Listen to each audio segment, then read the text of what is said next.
ये एक moral story है, सुनकर आपको बहुत मज़ा आएगा। उसके अलावा इस स्टोरी में आपको कई सारे नए इंग्लिश के वर्ड मीनिंग सीखने को मिलेंगे, उनकी करेक्ट प्रोनाउंसिएशन के बारे में पता चलेगा, और जो इसका ग्रामर का पार्ट है उसे हमेशा की तरह बिल्कुल ही डिटेल में कवर करेंगे, तो एक एक स्ट्रक्चर को आप बहुत आसानी से सीख पाएंगे। तो चलिए दोस्तों, आज की इस कहानी को हम शुरू करते हैं और सबसे पहले कहानी का टाइटल देखते हैं। कहानी का टाइटल है डुग्गूज एंगर। दोस्तों, यहाँ डुग्गू के बाद एपेस्ट्रॉफी एस का प्रयोग किया गया है, जिसका मतलब होता है का के की। जब हम किसी के साथ कुछ जोड़ना चाहते हैं तो एपेस्ट्रॉफी एस का प्रयोग किया जाता है। और एंगर एक नाउन है जिसका मतलब होता है क्रोध या फिर गुस्सा। तो क्या मतलब हुआ? डुग्गूज एंगर मतलब कि डुग्गू का गुस्सा। तो दोस्तों, ये आज की इस कहानी का टाइटल है, शीर्षक है, और अब मैं इसे पढ़ना शुरू करता हूँ। आपसे रिक्वेस्ट है, आप इसे बिल्कुल ध्यान से सुने, और यदि आपको कोई नया वर्ड मिले तो आप उसे नोट भी ज़रूर करें। तो चलिए इसको शुरू करते हैं। Once there was a boy named Duggu. दोस्तों, ये जो हमारा वाक्य है सिंपल पास्ट का वाक्य है। जब किसी भी वाक्य में वॉज या वर्ब का प्रयोग किया जाता है हेल्पिंग ऑफ के रूप में, और साथ में कोई भी नाउन या फिर एडजेक्टिव को लेकर वाक्य बनाया जाता है, इस तरह का जो वाक्य है वो सिंपल पास्ट का वाक्य कहलाता है, जहाँ किसी भी तरह की वर्ब का प्रयोग नहीं किया जाता है। तो इसका क्या मतलब हुआ? वंस एक बार, there was a boy named Duggu मतलब एक बार एक डुग्गू नाम का लड़का था या फिर नामक। तो इस पूरी लाइन का क्या मतलब हुआ कि एक बार एक डुग्गू नामक या कह सकते हैं नाम का लड़का था। He was quick in learning any new trick. क्या मतलब हुआ? ही वॉज क्विक, और वो बहुत ज़्यादा क्विक था, मतलब quick in learning any new trick मतलब वो किसी भी चीज़ को सीखने में बहुत ज़्यादा क्विक था। एंड ऑल्सो क्लेवर इनफ, और वो काफ़ी चालाक था। इन फूलिंग पीपल, लोगों को बेवकूफ़ बनाने में, मूर्ख बनाने में। To get things done his on way, मतलब चीज़ों को अपने तरीके से करवाने के लिए। To get things done on way. तो इस पूरी लाइन का क्या मतलब हुआ यहाँ तक कि एक बार एक डुग्गू नाम का लड़का था जो कि नई नई चीज़ों को सीखने में बहुत ज़्यादा क्विक था, बहुत ज़्यादा वो तेज़ था। एंड ऑल्सो क्लेवर इनफ, और वो इतना चालाक था इन फूलिंग पीपल, लोगों को मूर्ख बनाने में, बेवकूफ़ बनाने में। To get things done his on way मतलब चीज़ों को अपने तरीके से करवाने में बहुत ज़्यादा चालाक था। चलिए आगे देखिए। He was not a bad और अ मीन पर्सन। क्या मतलब हुआ? He was not a bad और ए मीन पर्सन मतलब वो एक बुरा और कोई घटिया इंसान नहीं था। Only one things disturb him, सिर्फ एक चीज़ थी जो उसे डिस्टर्ब मतलब उसे परेशान करती थी। हिज एंगर, उसका गुस्सा। विच ही कुड नॉट कंट्रोल मतलब जिसे वो काबू नहीं कर पाता था। चलिए आगे देखिए। He was often punished for his acts which he did when he was angry। क्या मतलब हुआ? दोस्तों, ये जो हमारा वाक्य है ये पास्ट इंडेफिनिट का पैसिव वॉइस का सेंटेंस है। जब वॉज या वर्ब के बाद थर्ड फॉर्म का प्रयोग किया जाता है, जैसा यहाँ किया गया है, इस तरह का जो वाक्य है वो पास्ट इंडेफिनिट का पैसिव वॉइस का वाक्य कहलाता है। तो इसका इस लाइन का क्या मतलब हुआ? ही वॉज ऑफन पनिश्ड मतलब अक्सर उसे दंडित किया जाता, उसे सजा दी जाती फॉर हिज एक्ट्स, उसके कामों के लिए। Which he did when he was angry मतलब विच ही डिड मतलब कि जब वो करता था, व्हेन ही वॉज एंग्री जब वो गुस्से में होता था। तो इस पूरी लाइन का क्या मतलब हुआ कि अक्सर उसे उसके कामों के लिए दंडित किया जाता था, और वो कब करता था? जब वो गुस्से में होता था। चलिए आगे देखिए। His elder brother and sister knew how mad he got and how silly he acted when he was teased। क्या मतलब हुआ? दोस्तों, ये जो हमारा वाक्य है ये पास्ट इंडेफिनिट का अफर्मेटिव वाक्य है। जब किसी भी वाक्य में वर्ब की सेकंड फॉर्म का प्रयोग किया जाता है तो वर्ब पास्ट इंडेफिनिट का सेंटेंस कहलाता है। तो इस लाइन का क्या मतलब हुआ? His Elder brother and sister new मतलब उसका बड़ा भाई और उसकी बहन जानते थे। हाउ मैड ही गॉट मतलब वो कितना पागल हो जाता था। And how silly he acted और वो कितना बेवकूफ़ी से एक्ट करता था, काम करता था। व्हेन ही वॉज टीज जब उसे चिढ़ाया जाता था, और टीज का मतलब होता है चिढ़ाना। चलिए आगे देखिए। They found it amusing to tease him, और अम्यूज़ करने का मतलब होता है किसी चीज़ को बहुत ज़्यादा मज़ेदार लगना। तो इस लाइन का क्या मतलब हुआ? दे फाउंड इट अम्यूजिंग मतलब उन्हें ये बहुत ज़्यादा मज़ेदार लगता था। टू टीज हिम उसको चिढ़ाना। And make fun of him और उसकी मजाक उड़ाना। चलिए आगे देखिए। Duggu told them not to do so, और जो डुग्गू था वो उनको बोलता था नॉट टू डू सो, ऐसा ना करने को कहता था। But they would not stop लेकिन वो नहीं रुकते थे।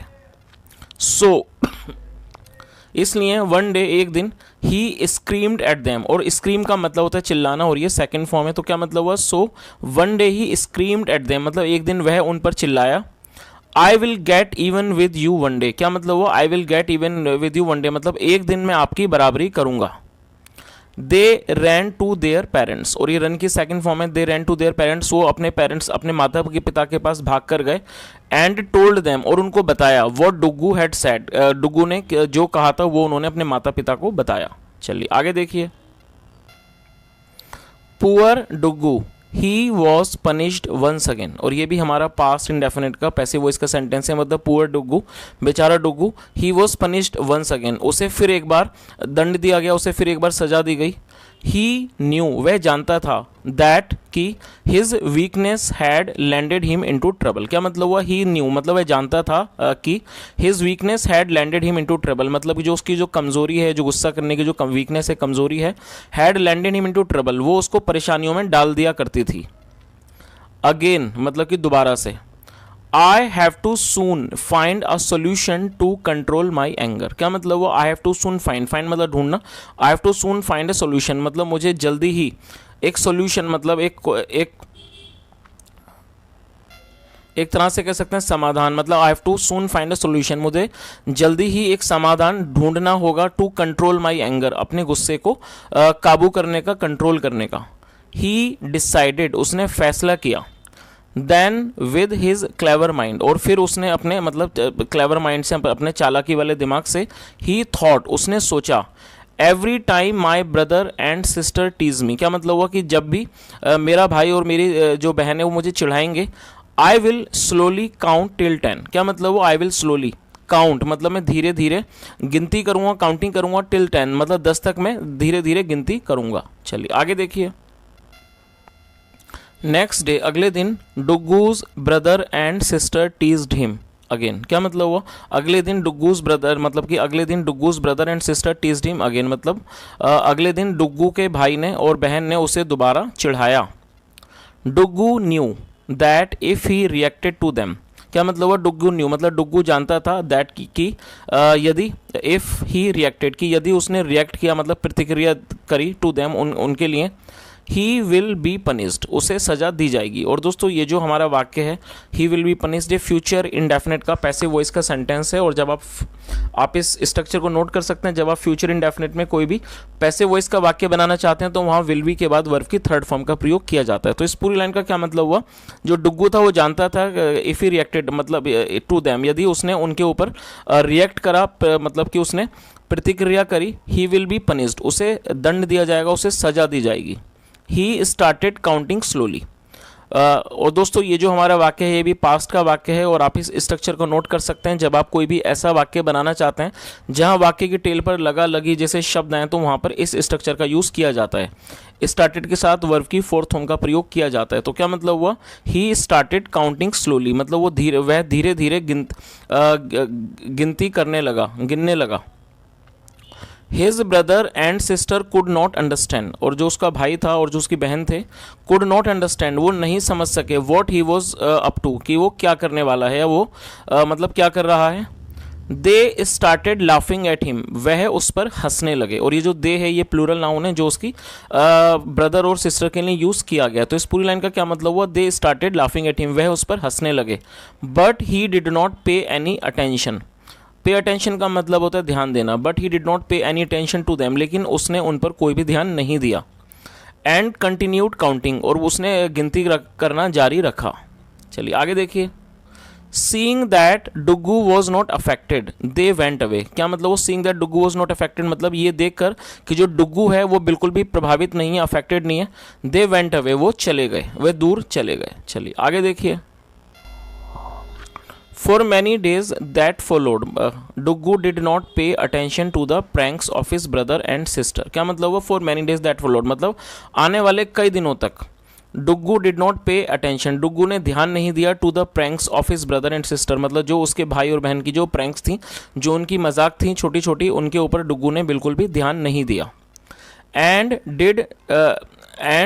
Did as he had decided और उसने वैसा ही किया एज ही हैड डिसाइडेड जैसा उसने फैसला किया था। चलिए आगे देखिए। He made no angry faces मतलब उसने he made no angry faces, उसने गुस्से वाले जो चेहरे थे वो नहीं बनाए। And he did not shout, और वह नहीं चिल्लाया। चलिए आगे देखिए। दो ही वॉज क्वाइट एनोइड, मतलब दो का मतलब हालांकि, दो ही वॉज क्वाइट एनोइड मतलब हालांकि वो बहुत ज़्यादा चिढ़ा हुआ था। और दोस्तों आप इस वर्ड को नोट कर सकते हैं, एनोइड का मतलब होता है चिढ़ा हुआ, और ये एक एडजेक्टिव है। तो क्या मतलब हुआ, and he did not shout मतलब वो नहीं चिल्लाया, दो ही वॉज क्वाइट एनोइड हालांकि वो बहुत ज़्यादा मतलब कि चिढ़ा हुआ था। ही डिड नॉट शो, लेकिन ही डिड नॉट शो लेकिन उसने नहीं दिखाया। चलिए आगे देखिए। And his brother and sister got bored of teasing him, क्या मतलब वो, और जो उसका भाई और जो उसकी बहन थे गोट बोर्ड, वो बोर हो गए। ऑफ टीजिंग हिम मतलब गोट बोर्ड ऑफ टीजिंग, उसे चिढ़ा चिढ़ा कर वो लोग उससे बोर हो गए। They could no longer make him angry, और वो अब उसे और अधिक मतलब जो था उसे और ज़्यादा उससे गुस्सा नहीं दिला सकते थे उसे, और वो क्रोधित नहीं कर सकते थे। चलिए आगे देखिए। Duggu realized that by controlling his anger he did not get into any trouble, क्या मतलब हुआ, और दोस्तों रियलाइज का मतलब होता है किसी चीज़ का बोध होना, पता लगना, महसूस होना। डुग्गू रियलाइज मतलब डुग्गू को इस चीज़ का एहसास हो गया, उसे महसूस हो गया। That by controlling his anger मतलब अपने गुस्से को कंट्रोल कर कर, काबू में कर कर, ही did not get into any trouble, वो किसी परेशानी में नहीं पड़ता था। तो इस पूरी लाइन का क्या मतलब हुआ कि डुग्गू को इस चीज़ का एहसास हो गया कि अपने गुस्से को काबू में रखकर वो किसी भी परेशानी में नहीं पड़ता था। His parents did not punish him and loved him as much as his brother and sister, क्या मतलब हुआ, his parents did not punish him, जो उसके माता पिता थे वो उसको सजा नहीं देते थे, दंड नहीं देते थे। एंड लव्ड हिम, और उसको प्यार करते थे। As much as his brother and sister मतलब जितना उसके भाई और बहन को प्यार करते थे उतना ही वो उसको भी प्यार करने लगे। चलिए आगे देखिए। एज डेज पास्ट मतलब कि जैसे दिन गुजरे, ही लर्नड वो सीख गया, और दोस्तों ये लर्न की सेकंड फॉर्म है। ही लर्नड वो सीख गया हाउ टू रिलैक्स, वह सीख गया हाउ टू रिलैक्स मतलब कैसे रिलैक्स करते हैं, आराम कैसे करते हैं। Even when things went wrong, यहाँ मतलब कि जब चीज़ें गलत भी जाएं तब भी कैसे रिलैक्स करते हैं, वो इस चीज़ को सीख गया। चलिए आगे देखिए। He could control his anger, वह अपने गुस्से को कंट्रोल कर पाता था, गुस्से को काबू कर पाता था। And that made him happy, और इस चीज़ ने उसे खुश बना दिया। चलिए दोस्तों अब इस कहानी का मॉरल भी देख लेते हैं। वाइजली सैड मतलब कि समझदारी से कहा गया है, डिटर्मिनेशन ब्रिंग्स गुड रिजल्ट्स, और दोस्तों ये जो वर्ड है डिटर्मिनेशन आप इसे नोट कर सकते हैं, ये एक नाउन है जिसका मतलब होता है दृढ़ संकल्प। तो इस लाइन का क्या मतलब हुआ, डिटर्मिनेशन ब्रिंग्स गुड रिजल्ट्स मतलब जो दृढ़ संकल्प है वो लाता है गुड रिजल्ट, वो अच्छे परिणाम लेकर आता है। तो दोस्तों ये आज की एक बहुत छोटी सी कहानी थी, और मैं उम्मीद करता हूँ कहानी आपको बहुत अच्छी लगी होगी। जैसा हमने देखा इस कहानी के माध्यम से कि जो ये व्यक्ति था डुग्गू नाम का बच्चा, जो छोटी छोटी बातों पे गुस्सा करता था, जिसकी वजह से उसे हमेशा ही उसके माता पिता जो डांटते थे और उसे सजा भी देते थे, लेकिन जब उसने गुस्से को कंट्रोल करना सीख लिया तब उसे एहसास हो गया इस बात का कि गुस्सा करना, जब उसने गुस्सा करना छोड़ दिया तो धीरे धीरे छोटी छोटी परेशानियों से भी वो बचने लगा।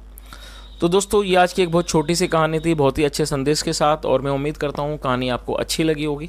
यदि कहानी अच्छी लगी और मेरा पढ़ाने का तरीका भी आपको अच्छा लगा हो तो आपसे रिक्वेस्ट है वीडियो को जरूर लाइक करें, शेयर करें, चैनल को भी सब्सक्राइब करें, और कमेंट करके ज़रूर बताएं यदि आपका कोई सुझाव हो। और दोस्तों यदि आपने आज की इस कहानी में कोई भी नया वर्ड या फिर ग्रामर का कोई नया स्ट्रक्चर सीखा हो तो कमेंट के माध्यम से ज़रूर बताएँ। यहाँ तक सुनने के लिए thank you so much. Have a nice day and bye.